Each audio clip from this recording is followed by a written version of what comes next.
আশ্বিনে রাঁধতে পারে কার্তিকে খায়। মূল কথা আজকে হচ্ছে গাশি। গাশির দিন নিম পাতা, হলুদ, ভাতাল গাঁঠি সব একসাথে এনে রাখা হয় পরদিন গায়ে লাগানোর জন্য। আর গাশি হচ্ছে মূলত চুরি করা। এই গাশির দিনে যে হাতের কাছে যা পায় সেগুলোই চুরি করে, যেমন বিশেষ করে হরিকালি বেশি করা হয়।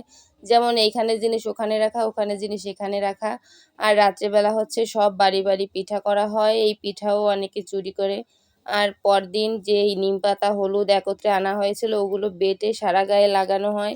কার্তিক মাসের প্রথম দিনে এই নিমপাতা, হলুদ গায়ে লাগালে নাকি কোনো চুলকানি হয় না আর গা হাত পাও ফাটে না। তো আমিও এখানে তাই লাগিয়ে নিচ্ছিলাম, আর স্নান সেরে এসে আমি এখানে খাচ্ছিলাম পিঠা।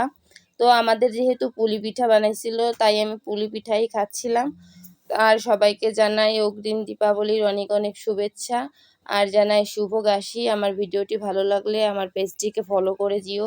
Thanks for watching Flow for more.